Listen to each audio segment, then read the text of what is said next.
So today I'm going to talk about my relationship with anxiety over the span of my life because it has changed. My relationship to anxiety has changed over time, and it's been very helpful for me in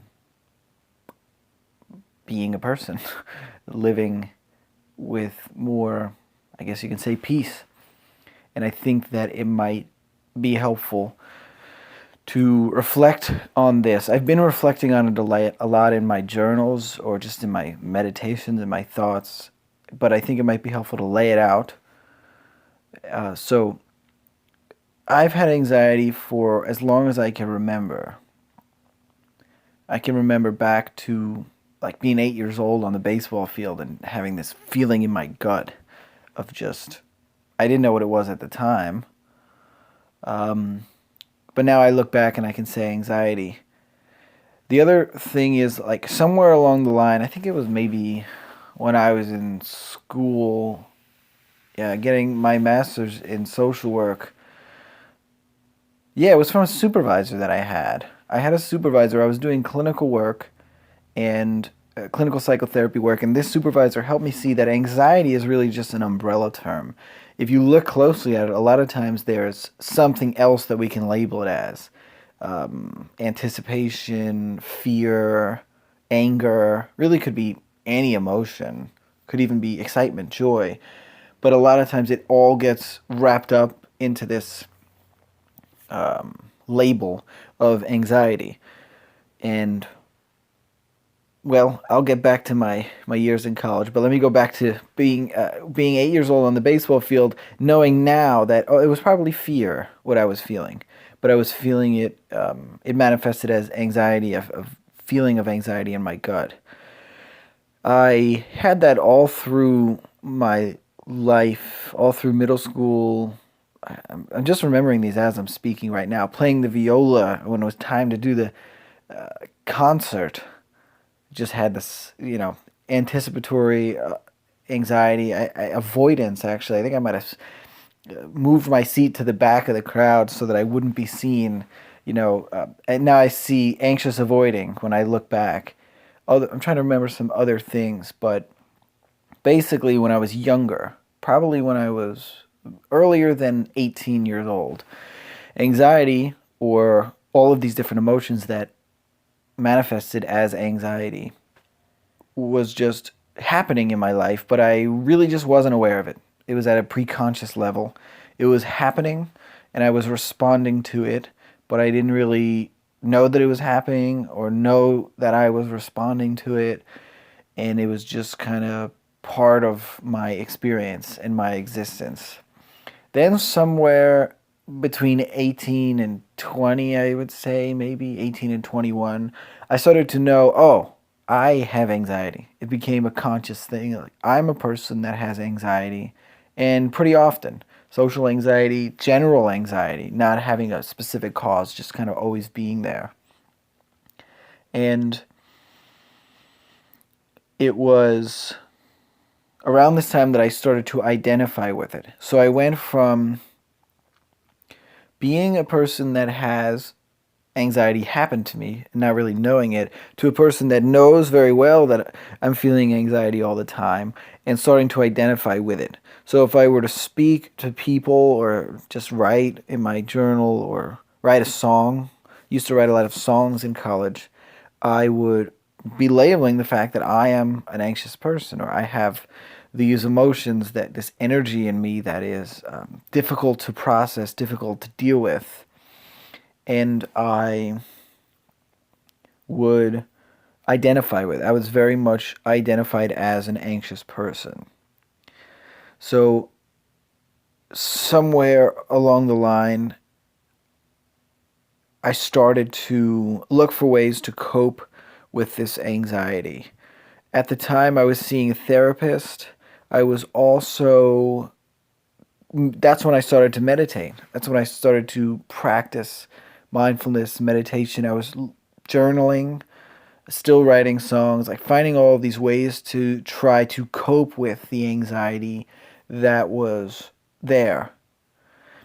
And when I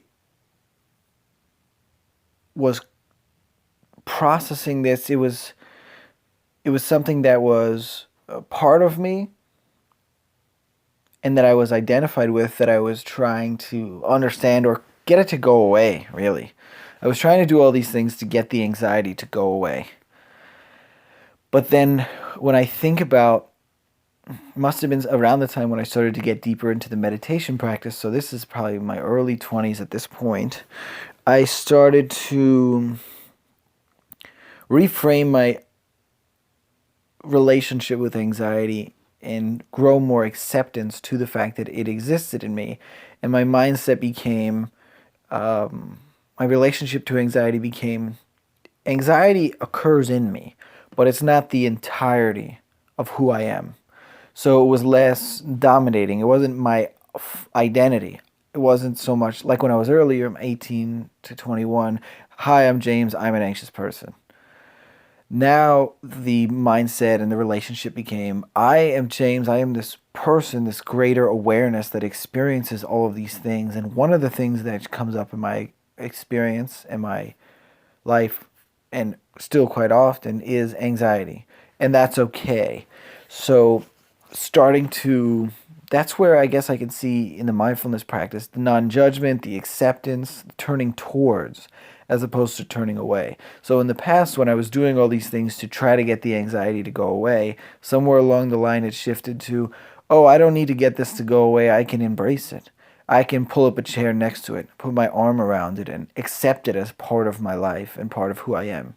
And in that acceptance, it kind of didn't have such deep roots in my identity. It was just, okay, this is a thing that occurs in me. And in turning towards it and accepting it, I started to feel more peace, really. And as a byproduct, feel less anxious. So really, as I started to turn towards it, it kind of started to go away. It wasn't extreme as this example, but I'm thinking of a shadow. If my anxiety was a shadow that was following me as I'm walking, if I turn around and look at it, that's when it goes away. As opposed to if you run away from your shadow forever, you'll never escape it. It's the same thing with anxiety. If you run away from it forever, you'll never escape. It's like running away from your shadow. And I started to feel more peace because of that. And it wasn't like something that was noticeable. Like when you go to the gym, it's maybe you're getting in better shape, but you don't notice it, and you look at pictures of yourself a year ago, 2 years ago, and you see, oh, I actually have lost weight, or I am more defined in my figure. It's not something that you see as it's happening. So when I look back when I was 21, 22 years old, at how I used to respond with anxiety, or when I was even younger than that, now I could see the difference, but I don't really notice it as it's happening.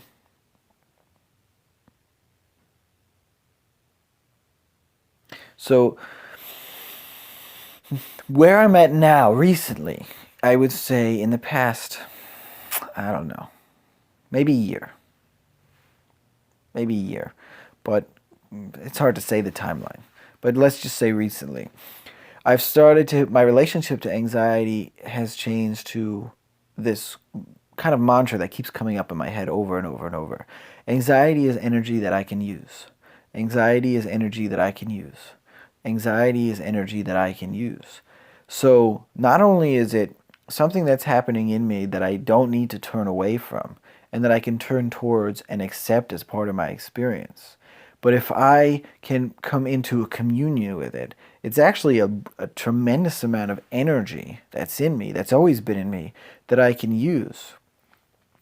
And I've been working against it. And working against it is sort of what perpetuates the anxiety. I think that's probably why, as soon as I started to turn towards it, the anxiety lessened. Because part of what caused the anxiety is being in opposition to the anxiety. Anxiety, of course, being really an umbrella term for a lot of different emotions. So really what I'm referring to is emotions. being in opposition to our emotions. But we'll call it anxiety. So I thought of another metaphor when I was thinking of being in communion with anxiety. If you go out on a windy day, 30-mile-an-hour winds, and the wind is blowing west, and you run in opposition, if you go for a run in opposition to the wind, you're going to feel a lot of pressure and resistance, and it's going to be more difficult for you. And if you were to turn around and run with the wind, then not only would it not be so much resistance against you, but it would actually propel you in the direction you're going in.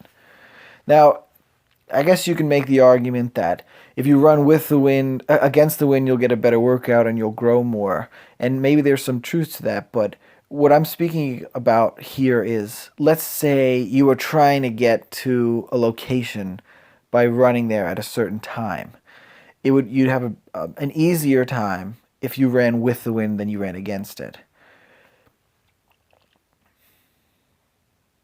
I gave an example of this in an earlier episode of how there is if you take garbage and burn it and turn the energy that's created from the combustion and run it through a filter, you can use that energy for good, for filtering water, for other energy sources. So that energy can be used for good if we know how to use it. If you don't do that and you just let the garbage sit there, it'll just rot and it'll start stinking worse and worse and worse. It's kind of similar with anxiety.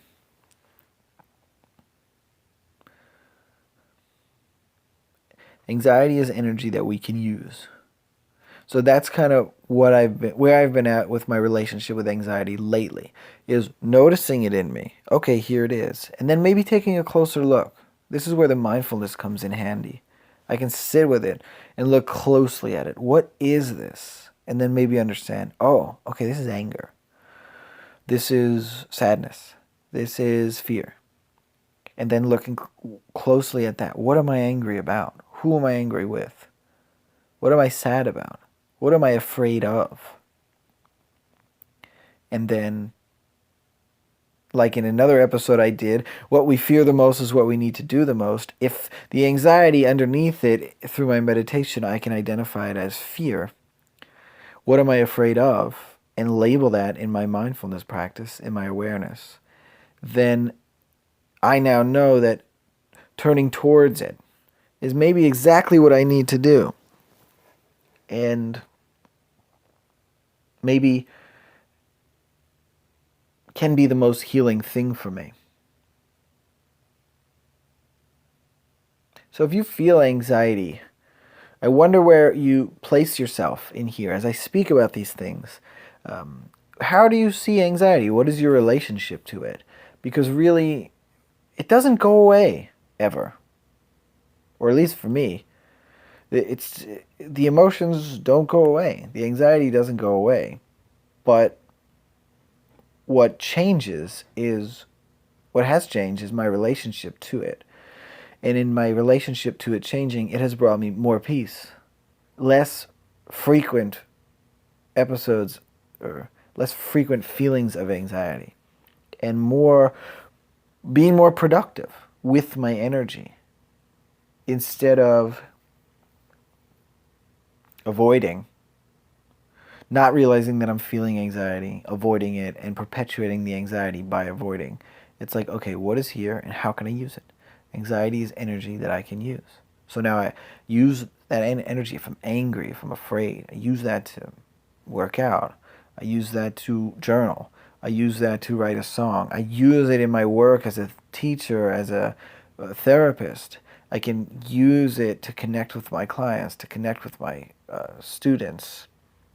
And it's all energy that is being used for good.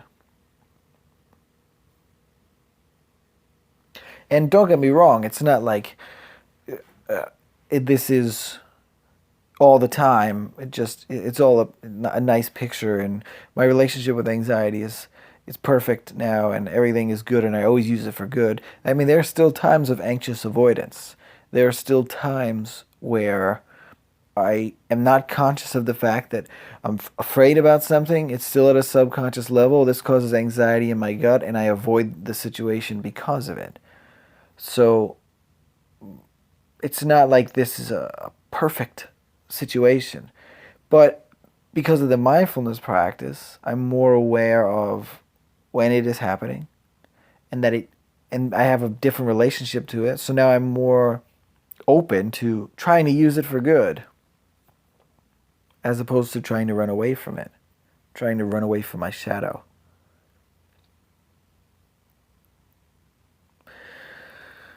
I